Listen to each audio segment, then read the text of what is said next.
Je vous salue tous dans le précieux nom de notre Seigneur Jésus-Christ.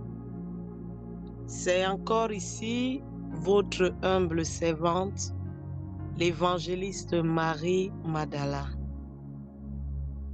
Avant de commencer toute chose, j'aimerais remettre ces moments entre les mains du Seigneur. Père, nous te donnons toute la gloire et toute l'honneur. Nous disons que tu es Dieu et que toi seul tu demeures Dieu. En dehors de toi, il n'y a point d'autre Dieu. Tu es le même hier, aujourd'hui et éternellement. Nous prions que pendant ces moments, que tu sois avec nous. Parce que sans toi, nous ne pouvons rien. Nous prions que ta présence règne dans nos cœurs. Nous prions que le moi se taise, mais que toi seul tu agisses et que toi seul tu te glorifies en ce moment. Père, prends le total contrôle de quiconque va suivre cette vidéo. Laisse que cela transforme les vies et ramène les cœurs à toi. Père, merci parce que c'est toi qui m'as envoyé. Et je prie que tu glorifies ton Saint-Nom. Je te donne toute l'honneur. C'est au nom de Jésus que j'ai prié. Amen. Je vous salue encore une fois de plus dans le précieux nom de notre Seigneur Jésus-Christ. Je bénis le Seigneur de ce qu'il est en train de faire et ce qu'il fait depuis que nous avons commencé ce programme. Beaucoup d'âmes sont bénies au travers de nos différentes pages aussi YouTube, Facebook. Beaucoup de personnes sont transformées. Vous savez, le but pour lequel Jésus envoie ses serviteurs parler à ses enfants, c'est parce qu'il veut voir ses enfants changer. C'est parce qu'il veut voir ces personnes sauvées. Et c'est parce qu'il veut enlever des personnes entre les griffes de l'ennemi. La parole de Dieu ne vient pas pour te condamner. La parole de Dieu vient au contraire pour te libérer. La Bible dit, si le Fils de l'homme t'affranchit, tu deviendras libre. La parole de Dieu te libère des prisons. La parole de Dieu te donne la connaissance dont tu n'avais pas. Bien-aimé, pendant longtemps, nous étions dans des ténèbres. Nous étions dans le noir. Nous ne connaissions pas Jésus. Lorsqu'une personne ne connaît pas Dieu, il vit dans les ténèbres et il manque la connaissance. C'est pour cela que la Bible dit, mon peuple souffre par faute de connaissance. La Bible n'a pas dit que mon peuple souffre par faute de prière. La Bible n'a pas dit que mon peuple souffre par faute de jeûne. La Bible n'a pas dit que mon peuple souffre par faute de méditation. Mais la Bible dit, mon peuple souffre parce qu'il leur manque la connaissance. Quelle est la connaissance dont Jésus parlait?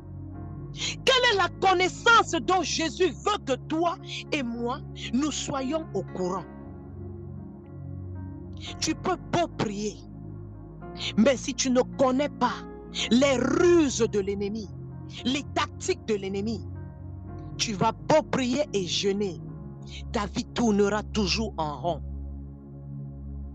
Tu vas beau prendre les paroles comme certains disent. Lorsqu'on a donné notre vie à Jésus, nous sommes sauvés. Mais tu vas constater que depuis que tu as donné ta vie à Jésus, il y a quelque chose qui manque. Depuis que tu as donné ta vie à Jésus, ta vie tourne en rond. Et beaucoup ont pris ces mots en voulant excuser cela en disant, non, tu es dans ton désert. Non, tu es dans ton désert. Il n'y a pas de désert dans ça. Il y a un temps que Dieu peut te faire passer parce qu'il veut t'enseigner quelque chose Mais quel est ce désert qui n'est jamais fini? Quel est ce blocage qui n'a jamais stoppé? Quelle est cette malédiction qui n'a jamais été révoquée? Depuis que tu as donné ta vie à Christ, les sorciers de ta famille continuent à se moquer de toi. Depuis que tu as donné ta vie à Christ, tu es toujours là dans le célibat depuis les années. La Bible me dit que la parole de Dieu est une puissance. La Bible me dit que la parole de Dieu est une épée. Tu ne peux pas avoir l'épée de Dieu et demeurer dans les ténèbres. Tu ne peux pas avoir cette lumière et rester encore esclave de l'ennemi pendant des années. Non, bien-aimé, ce qui te manque, c'est la connaissance. Tu es un enfant de Dieu. Tu pries, tu jeûnes, mais il te manque la connaissance de Dieu. Et c'est cette connaissance que Jésus veut te parler. Lorsque tu écoutes la parole de Dieu, demande au précieux Saint-Esprit d'ouvrir ton entendement spirituel. Parce qu'avec tes oreilles spirituelles, parce qu'avec tes oreilles charnelles, tu ne peux pas comprendre la parole de Dieu. Il faut l'Esprit de Dieu pour t'amener à comprendre ce que Dieu veut que tu comprennes. Alléluia. Bien-aimé, je prie que le Seigneur ouvre ton oreille, ouvre ton entendement et que tu ne sois pas distrait. Parce que il y a des humains qui sont utilisés par le monde des ténèbres pour décourager les autres. Laisse que le Saint-Esprit te donne la connaissance dont tu cherches depuis. Nous allons continuer avec ce dont nous avons commencé depuis, le viol. Bien-aimé, ça c'est ce message, c'est un message que aucun homme ne peut bloquer. Parce que ça vient tout droit du ciel. Et les témoignages et ce dont Dieu est en train de faire dans la vie des gens, c'est extraordinaire. C'est pour ça que, bien-aimé, chaque jour, moi-même, je suis enseigné par rapport à ce message. Le Seigneur vient parler toujours du viol. Ce démon, cet ennemi de la destinée. Qu'est-ce qu'il peut causer? Qu'est-ce qu'il peut engendrer? Quels sont les dégâts qu'il a commis? Vous savez, lorsque nous allons finir cette série d'enseignements, nous allons entrer dans des moments de prière pour être libérés. Tu ne peux pas comprendre combien de personnes souffrent à cause de ces choses. Vous ne pouvez pas comprendre que ces choses, c'est la fondation de beaucoup de sorcellerie et de mauvaises choses dans ce monde. Le viol ne peut pas être un sujet tabou. Enfant de Dieu, tu ne peux pas cacher le message de Dieu. Tu ne peux pas cacher le message de Dieu. Parce que c'est un message qui est venu pour libérer. C'est pour ça que lorsque tu écoutes ce message, partage avec ceux aussi qui sont tout autour de toi. Parce que tu ne sais pas combien d'âmes le Seigneur veut sauver au travers de toi. Nous allons continuer avec le viol. Nous allons lire quelque chose qui va vous choquer. Ouvre ta Bible dans le livre de Juges. Nous allons lire dans le livre de Juges, Juges 19. Alléluia.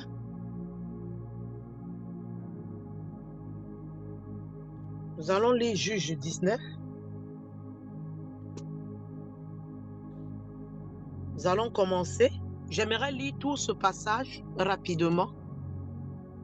Même si on ne finit pas cet enseignement aujourd'hui, nous allons finir une autre fois. Juge 19, voici ce que le Seigneur dit. Écoutez bien cette histoire, bien-aimée. C'est une histoire qui m'a révolté dans la parole de Dieu. Pas révolté en mal, mais ça m'a fait comprendre beaucoup de choses. On dit dans ce temps où il y avait point de roi en Israël, un lévite, ça c'est un peuple choisi par Dieu, les mis à part. Les lévites étaient les mis à part.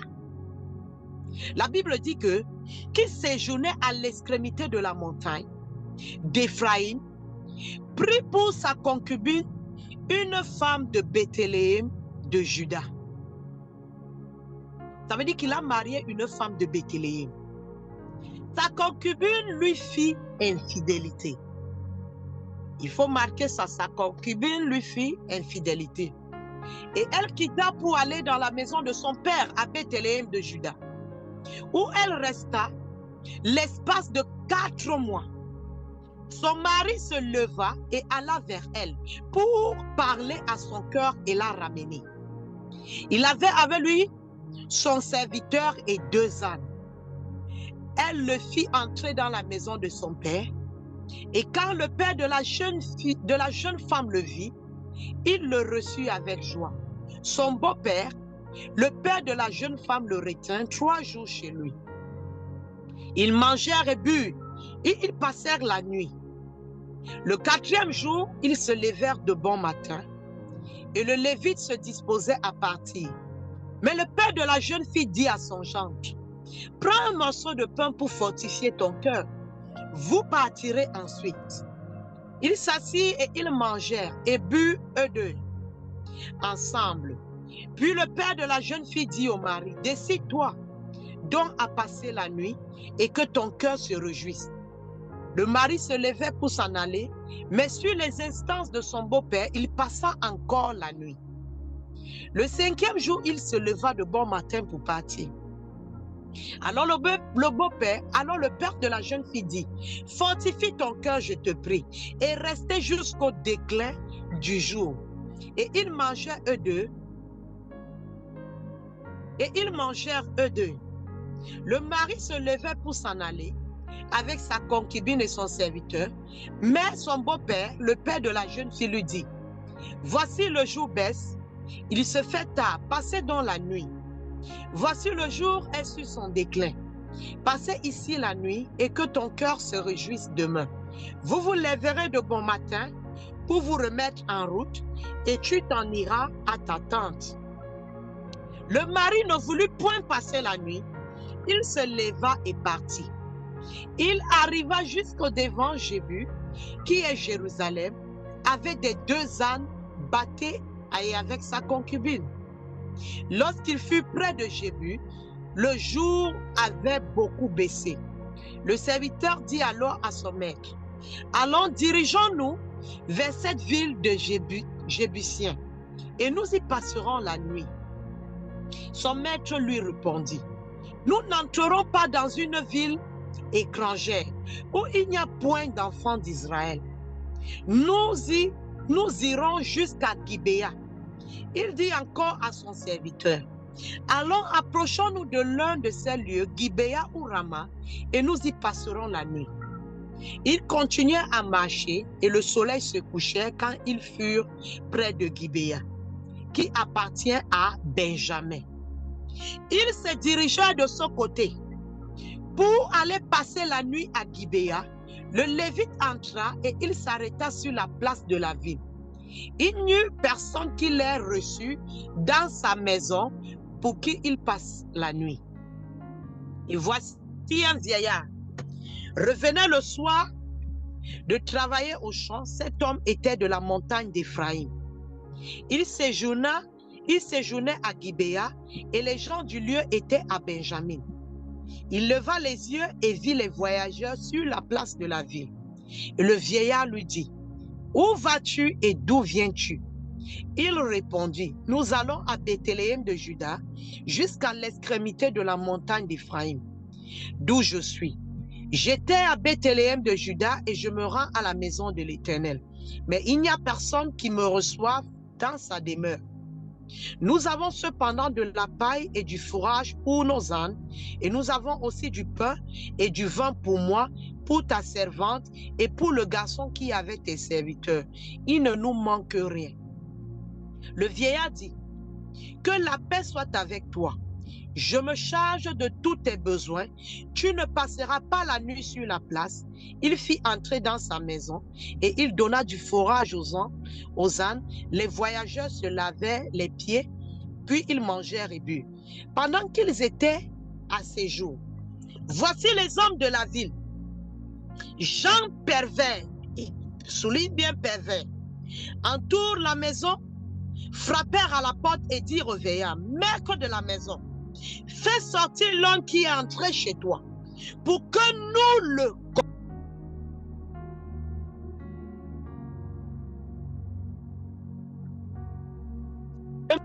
La maison se présentant à eux, leur dit, non mes frères, ne faites pas le mal, je vous prie, puisque cet homme est entré dans ma maison, ne commettez pas cette infamie.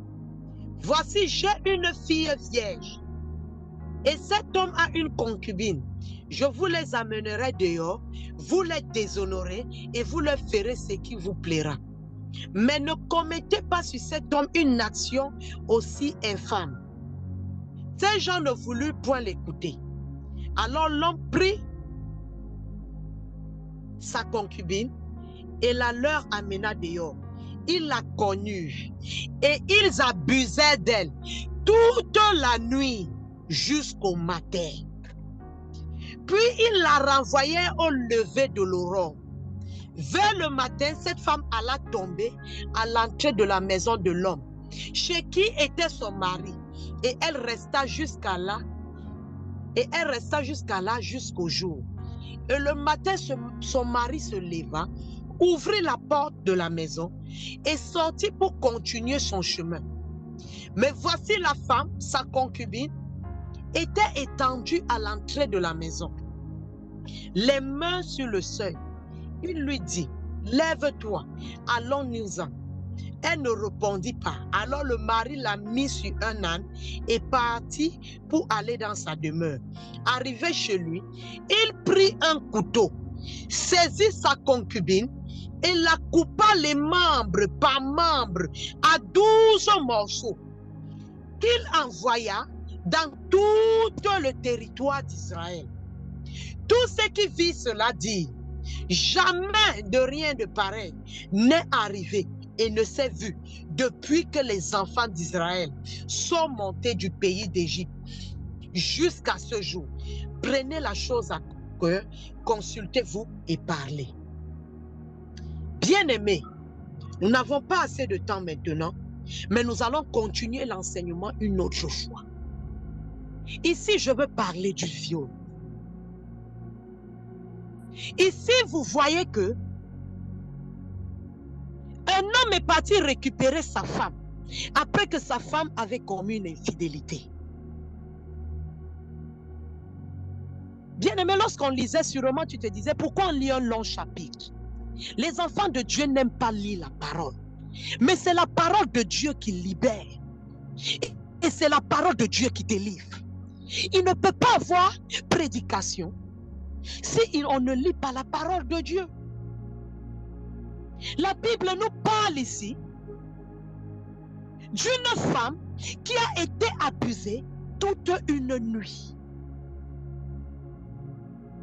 Cela se passe chez les enfants de Dieu. Cet homme qui a découpé cette femme, après qu'elle ait été abusée, c'est un lévite. La femme a commis l'infidélité. Elle a vu que ce qu'elle a fait n'était pas bien. Elle s'est levée, elle a fui, elle est partie dans la maison de son père. Le mari rentre chercher sa femme. Le beau-père reçoit tellement bien son beau-fils. Il nourrit son beau-fils. Le beau-père, lorsque je lis la Bible, j'ai comme l'impression que cet homme avait les pressentiments que quelque chose devait se passer. Et il ne faisait que dire à son beau-fils de continuer à passer la nuit. Mais cette personne n'a pas compris. Il était pressé de rentrer. Mais qu'est-ce qui le pressait autant? Peut-être il avait des choses à faire, je ne sais pas. Mais vous allez voir qu'en cours de route, la nuit commence à arriver. Et son serviteur lui dit, passons la nuit ici. Il dit non. Je préfère que nous partons à Gibéa. Parce que pour lui, arriver dans la zone où se trouvent les enfants de Dieu était le meilleur refuge pour lui pour dormir. Et alors, ils continuent à marcher.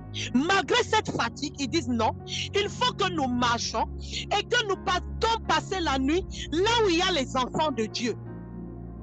Il arrive là où il y a les enfants de Dieu. C'est pour ça que vous voyez, il s'étonne qu'il n'y a personne pour nous prendre pour dormir. Parce qu'on sait que lorsqu'on arrive au milieu des enfants de Dieu, automatiquement, on va trouver un refuge, on va trouver une paix, on va trouver un réconfort. La Bible nous parle ici de l'état de l'Église. Beaucoup de personnes ont chassé les enfants qui avaient donné leur vie à Christ à l'Église. Là où ils pensaient qu'ils devaient trouver l'Église comme un refuge, c'est devenu un cimetière pour plusieurs. C'est devenu un lieu abominable pour beaucoup. C'est abominable ce qui se passe à l'Église. C'est abominable que dans la maison de Dieu, ceux qui violent les personnes sont des serviteurs de Dieu, sont des servantes de Dieu, sont des enfants de Dieu. Les qui se sont levés dans cette ville pour venir demander aux vieillards de faire sortir cet homme pour qu'ils abusent de lui. Ces enfants de Dieu, qu'est-ce qu'ils voulaient commettre? L'homosexualité, la sodomie. Ils voulaient prendre cet homme pour le violer. Et le vieillard dit non. Moi j'ai ma fille ici qui est vierge. Et cet homme est venu avec sa concubine. Il voulait parler de sa femme. Vous pouvez les prendre et faire d'elle ce que vous voulez. Parce que selon la Bible, un homme qui dort avec un homme, c'est abominable, c'est une abomination. C'est pour ça que ce papa, il a vu que ces gens-là ne pouvaient pas changer de décision. Alors il a livré sa fille et la concubine. Il a livré ces jeunes filles à la verdict populaire. C'est comme ça que beaucoup de jeunes filles sont abusées et il n'y a personne pour parler, il n'y a personne pour lever le ton, pour dire arrêtez, il n'y a personne pour dire non. Tout le monde ferme sa bouche, mais enfant de Dieu, Dieu nous demandera les comptes. Dieu nous demandera les comptes. Les enfants sont violés. Les orphelinats, les gens ouvrent les orphelinats et violent les enfants. Ils volent, ils violent les enfants, ils violent les orphelins en longueur de journée. Ils abusent. Cette femme a été abusée toute la nuit. Mais regardez alors, enfant de Dieu, cette femme vient, étant abusée toute la nuit. Elle vient tomber. Au lieu que son mari ait compassion, que cette femme a été abusée, au lieu qu'on ait compassion, qu'est-ce qu'il va faire? Il va la prendre que non, on rentre à la maison pour aller la tuer. Lorsque tu restes tranquille face au viol, tu es en train de tuer. Lorsque tu restes tranquille face au viol, tu es en train de tuer. Lorsque ton mari abuse les petites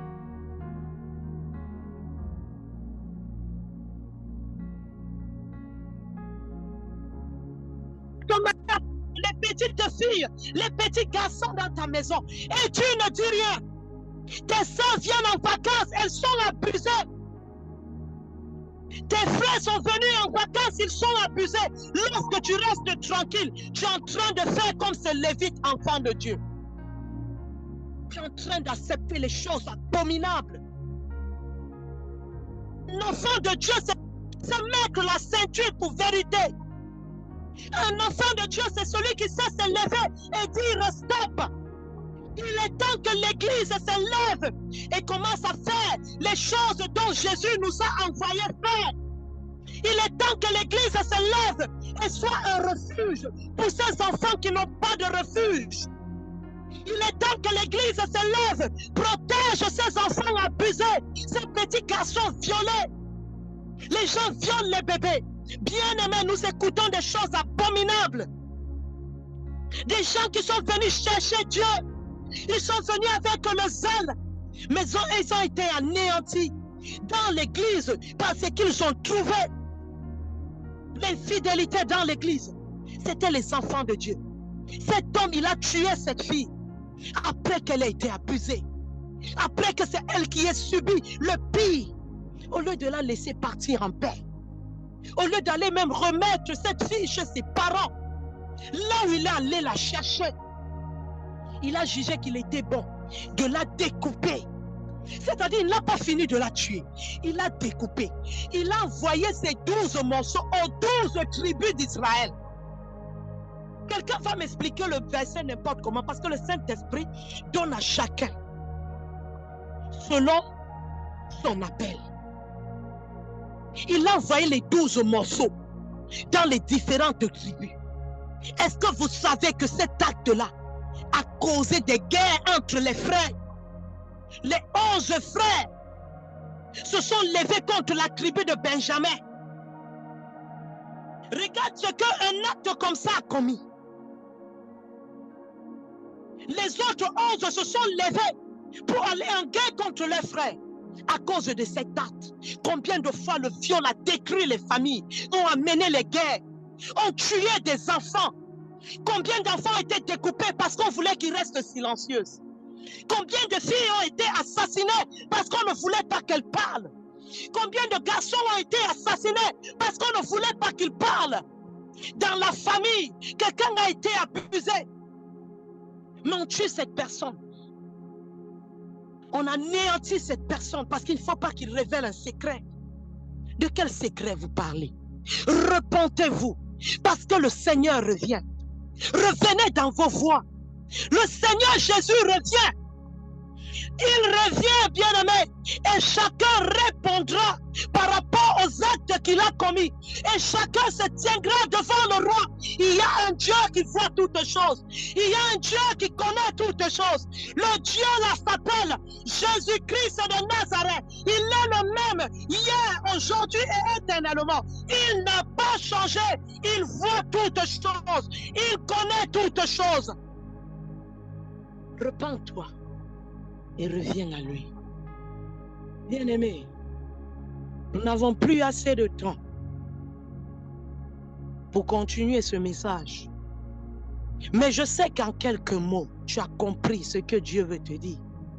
Toi qui as les intentions de meurtre, tu veux tuer quelqu'un afin de fermer sa bouche à cause des choses que tu l'as commis. Repends-toi. Toi qui violes les sœurs de tes femmes, repends-toi. Toi qui violes les enfants à l'orphelinat, repends-toi. Reviens à Christ. Il ne se fait pas tard. Il t'aime. Et il est mort à la croix pour toi. Je vous salue tous dans le précieux nom de notre Seigneur. C'était l'évangéliste Marie Madala. Pour tous ceux-là qui veulent nous joindre, notre numéro de téléphone, c'est le 001 346 203 63 19. Que le Seigneur vous bénisse. Je vais prier pour vous. Père, nous te disons merci pour ces moments. Nous te donnons la gloire et l'honneur. Merci pour ce que tu es en train de faire et pour ce que tu vas continuer à faire. Je te donne toute la gloire et toute la manifestation. Glorifie-toi. Manifeste-toi. C'est au nom de Jésus que nous avons prié. Amen.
shekara, riba sherebo, rebaba. Tu es le Dieu de la création. Je me prosterne